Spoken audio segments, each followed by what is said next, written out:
All right. Welcome back to Nick Lenz Comic Corner, classic lesson known classics. This is episode number 3085 and Doubleshot 2975.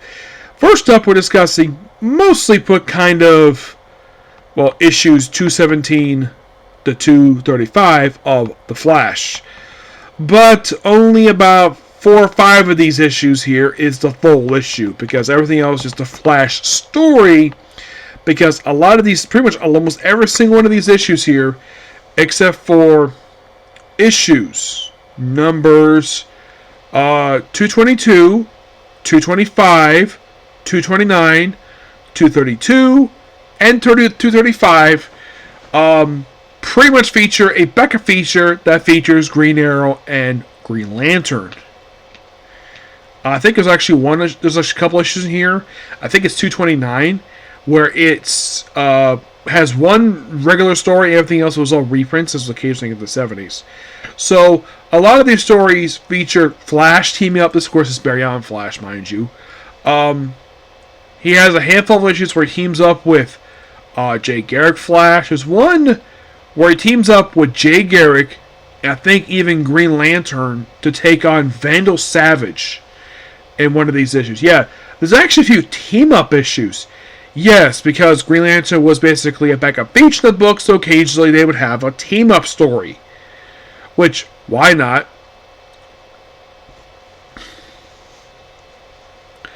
It's something which basically I think even the writers themselves probably thought was a good idea to do. Yes. And the Jay Garrick stories is something I think that probably, despite over in Green Lantern, they had stopped doing the team-ups with Alan Scott, the original Green Lantern. That was not the same thing with Barry Allen. No. They actually continued those stories with zero problem. Yeah. So, in the case of 217, this is mostly a multi-Flash story. Where, Iris was her father. Yeah. The whole thing is, okay, so this is pretty much almost early Bronze Age, but this feels like a Silver Age story. Oh, let's have Flash split to 5 selves. Yeah, though 217 is the first issue to feature the Green Lantern backup feature that will continue into 246.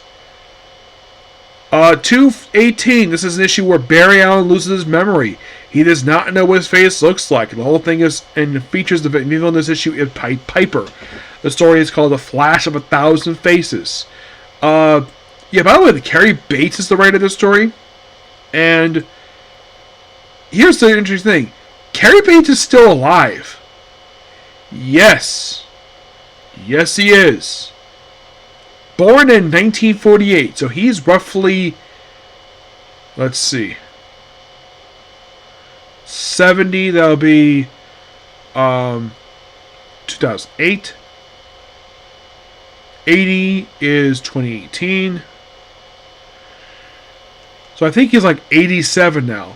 So 219 is basically a trap where Mirror Master and the Top tried to trap Barry Allen in prison. And the prison is Missouri State Penitentiary. I think they said that, I heard something that said he's actually in Missouri. Now, you're thinking, Missouri State Penitentiary, where's Iron Heights? Was not created yet. So, they basically have the rogues into a regular prison. And then we have 220, where this is basically deals with a Turtle Man and has a team up with Kid Flash. And deals with old Golden Age villain, the Turtle. Actually, Silver Age villain. He's actually was Barry's oldest villain. And, okay, so the last time he fought him in this very book was actually 201. And prior to that, the last time he had fought the Turtle was back in his debut appearance. Yeah. This was only was his 4th appearance. In 221, this features a plethora of guest stars in this issue, where you have Barry's trying to have a vibrant weapon. And here are guest stars. Elongated Man, Sue Dibney, Kid Flash, Al Desmond. You think, wait, Al Desmond, who's that? Dr. Alchemy. And Rita Desmond, who was his girlfriend. Now, she last appeared in the book. Prior to this very issue, back in 216, she returned for 230, and then appears a handful of times after this, and then they stop appearing. While Dr. Alchemy himself will continue to appear in the book. I think it's spare time we actually was like briefly reformed. You might think, what's the supporting character book? Well, here's the weird thing about this. After this issue and 230, which appears in that one, he is not appearing again until 287. It will continue to appear even constantly after that. We also have, of course, Dexter Mills. Who is that? He is the curator of the Flash Museum. I think at one point he was a villain. And they basically... Now, he also did appear... After this one issue, he is not seen again into 234, which involves an issue... It's basically all about the Flash Museum. And that's mostly put the big story about this one. It's all about the Flash Museum, which is really... I love the Flash Museum. We also have a character called Sabretooth. Yes, a character only appeared 2 more times after this. He would not make a return again until 290. Yep. But, really cool issue. I don't know where goes the artwork here. 222, the first team-up story of Barry and Hal to take on Sinestro and the Weather Wizard. First of several team-ups. And they did not collect this in the Green Lantern stuff. Nope, they skipped this issue because basically it's a team-up story. Now, what about 223? This is a simple Barry versus the original Dr. Light. You're like, wow, that seems like a cool story. Yes, I think this was from, I think this may have been Dr. Light's first appearance in the Flash comic. Because here's the weird thing. After his debut appearance, he next appeared in an issue of The Atom. No, seriously. Let's see. For Flash. Okay, so this was his last appearance, main appearance title. For this volume, he would appear in the next volume. He last appeared back in 171 for the book.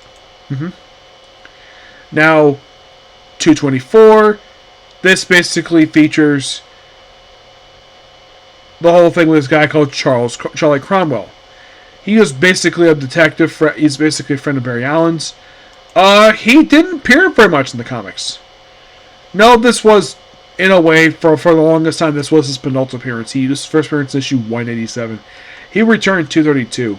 After that, he's not seeing it for years. Did he die? No.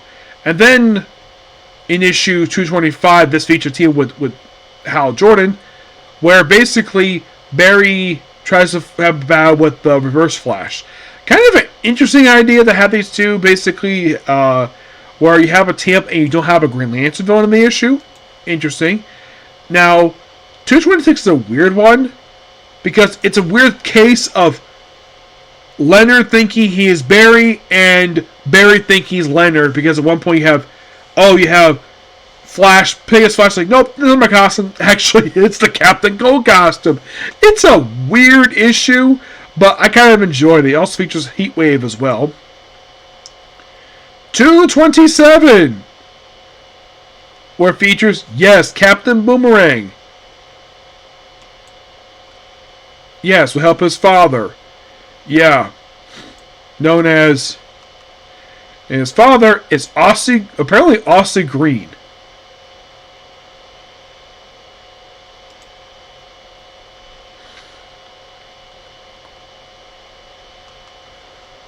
Yeah, there's actually different things when it comes to him.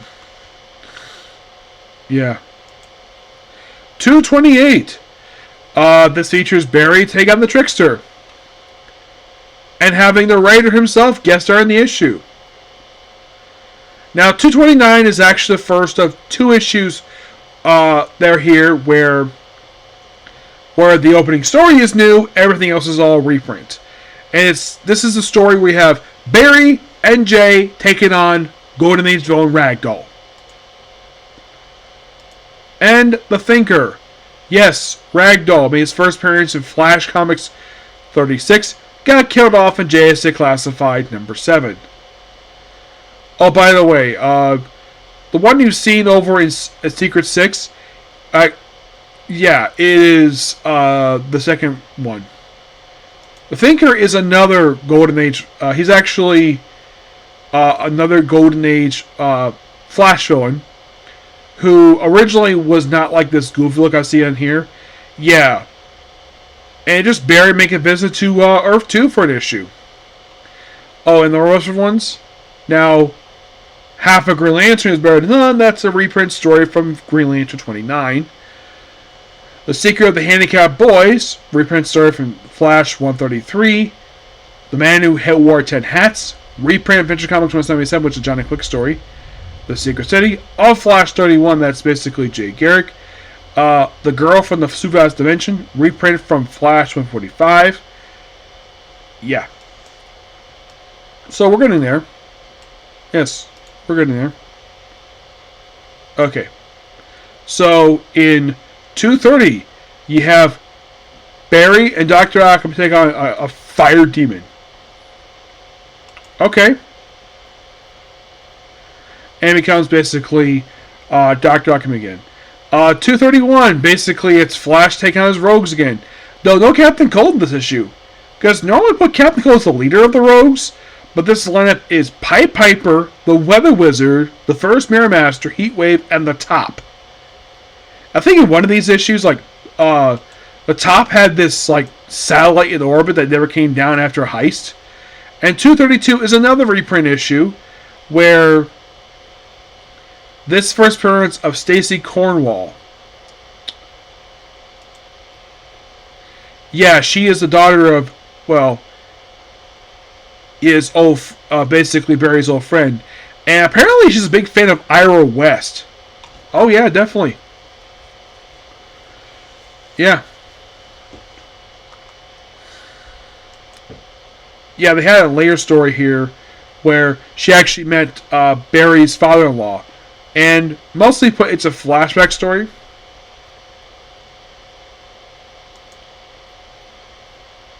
And these are just aliens. And this was their final ever appearance in the comics. Yep. Oh. And the backup features. Duel of the Superheroes. Reprinted from Flash. This is going to be Flash Green Lantern 13. The Image of Doom, reprint from Flash Comics 94.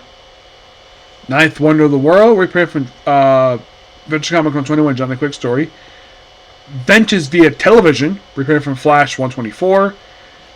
Yeah, not many this time. It's the whole thing of the 100-page thing where, like, the opening story is original, everything else is reprint. This was a typical 70s tactic in order to save money.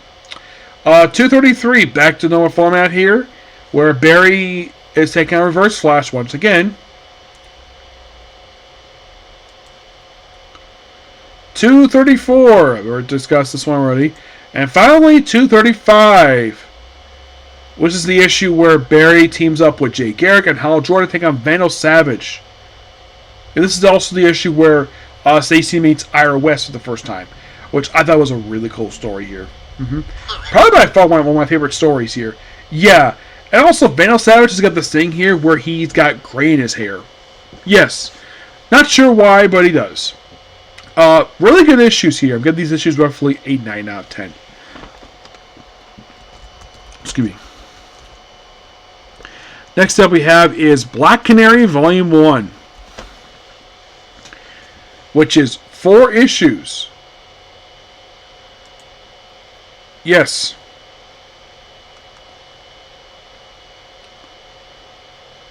Yeah.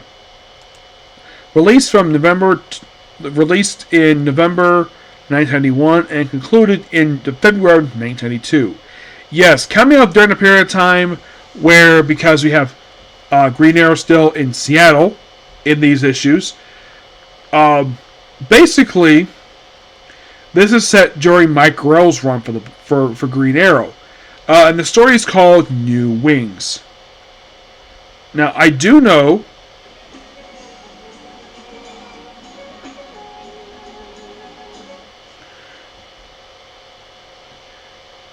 Yeah, I do know the fact that this has been collected in trade paperback.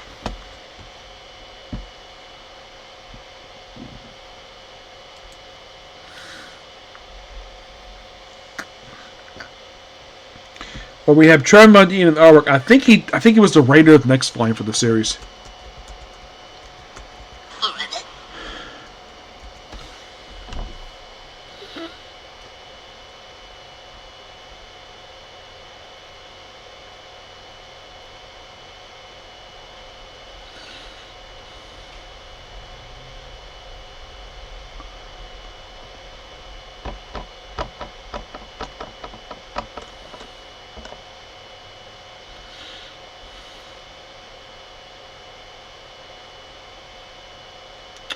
Yeah, so mostly put for this 4 issues here. Now, Green Arrow is in the opening issue, but he's absent for us the miniseries. Probably because I think Micro may have agreed to see him in this book, but it is mostly done in the style of what Micro was doing over in Green Arrow. First, the book is written by Sarah E. Bram. Yeah, Black Canary just... Well, looks like she's hitting... Well, it looks like he changed the telephone booth. And then punched something, and then she just switched. Of course, this is the period of time where she's still wearing a wig. And we have a Green Arrow. You can tell, basically, it's Mike Grell because of the outfit. Yep. Oliver Queen did wear this outfit during the Mike Grell run. But for some reason, if you read the entire 80-issue run, only in 2 issues you see him wearing his domino mask. The rest of the time, he just doesn't wear underwear at all. Yep. So, you have Diane arguing about basically money because he didn't pay their rent. And so, she just goes off on his own. He's going to the mountains to basically cool her head off. And this is basically like a little story with her. And then we have her put on her regular Black Canary costume. At one point in the book, she takes her fishnet stockings, cuts them, and makes her hair, her blonde hair wig, and puts up in a bow for a disguise. You're like, really? Yeah, mostly put, basically, it in this book, she is just taking on various different thugs. We get the first appearance of Duke Noggin. He is a DJ who first appears in this very miniseries. And he's here for pretty much this entire miniseries. And he pops up in the next book. Yeah, like I mentioned, Green Arrow is only in the first issue. And then Sure for Florist, which is basically Black Canary's flower shop.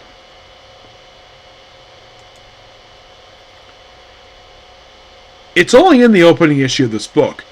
It does not return again in the Black Canary book, and he appeared in the second volume for a few issues. It even appeared in the opening issue of Black Canary Best of Best, which is her new solo book she's got right now. Yes, they brought it back here as Drake's Flowers.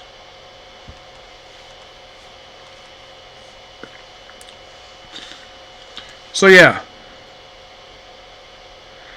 And a lot of the book basically deals with her just doing... It's like, I think DC was experimenting, having Black Canary do Green Arrow style stories, having taken some unknown thugs. And there's a reference here to the original Black Canary here. You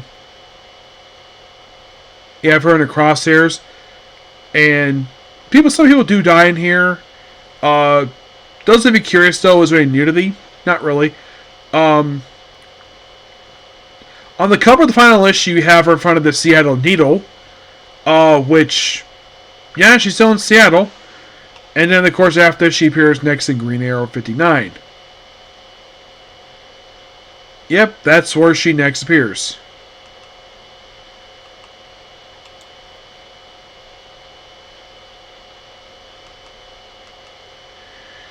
And Yeah, it was sometime in Green Arrow, so this is probably between issues. My guess is it must be between.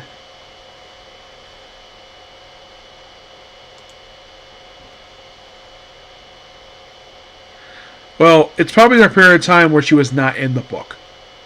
She has her in 59. My guess is she probably stepped out with, I think it was 55, was it?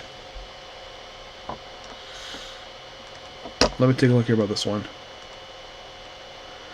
Let's see. I think it was a first absence from the title. Mm-hmm.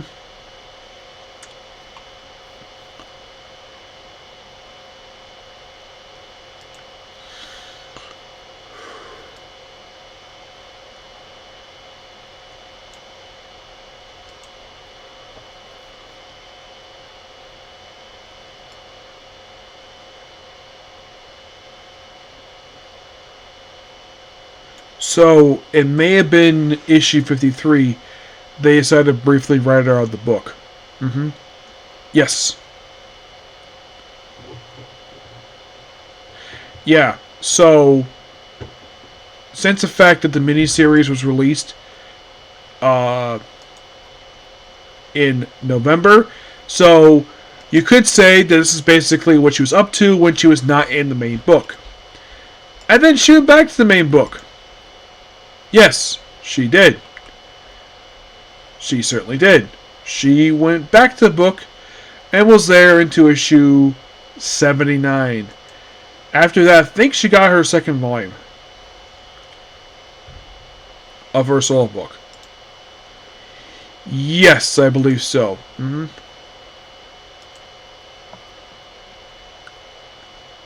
Yeah, I think it was like after she left, she got a brief solo title, which lasts 12 issues. I'll be discussing that next time when it comes to this book. Yes.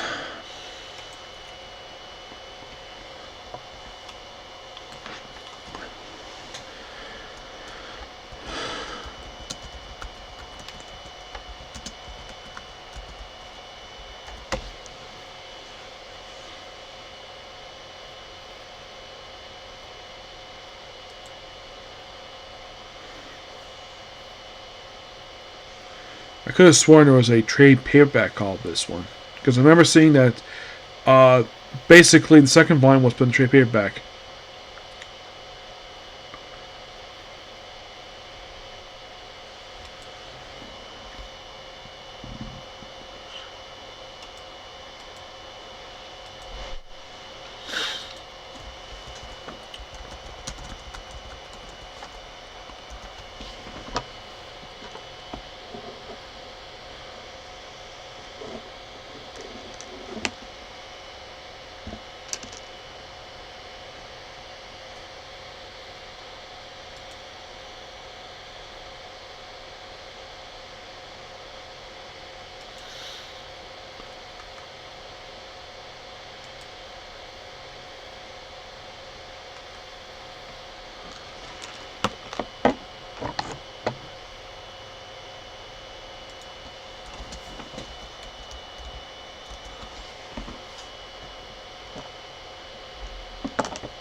Yeah, I'm just checking here with this one because I could have sworn there was a book basically about this one.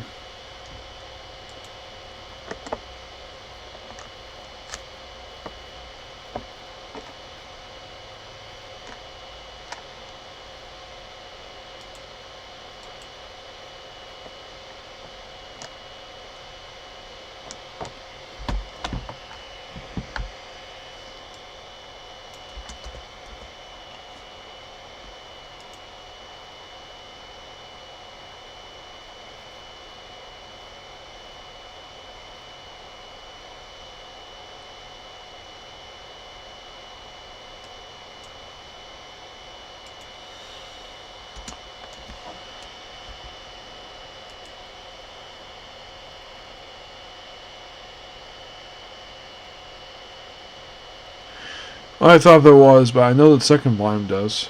Mm-hmm. That'd be something to discuss in the future. Yep. So next to Success Black Canary will be her second volume and the last one to talk about until the series Best the Best comes to trade paperback. Yep. Now, why did I pick Discuss Black Canary? Because I wanted to. Yeah. I mean, I've already discussed her third volume, which is published in the 2000s as a prelude for a wedding, and of course Volume 4, which is part of the New 52 stuff. Which I like that book, except that book featured the original Black Canary. Yeah, it's kind of weird, well, with the current continuity where it's like they claim it's the Black Canary. It's kind of interesting to say the least.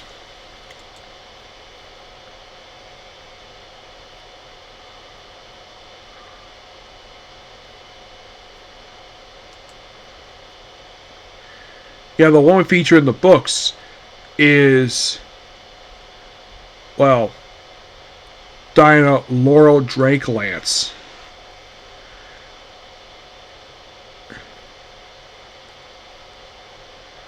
Her mother does exist. Yeah, they basically put her back in issue of Secret Origins. She's not dead in the current continuity, which is interesting given the fact that pre-Flashpoint she died. You're like, really? Yeah, really. Yeah, I think I remember in the best book that she has cancer. Yes. But not much else to say about this book. Book is amazing. I give the book roughly a 9 out of 10. So, that's pretty much a particular review. Please be sure to like, comment, subscribe, turn notifications, and do this like button. Well, I will see you all tomorrow because I don't have time for videos tonight, okay? See you.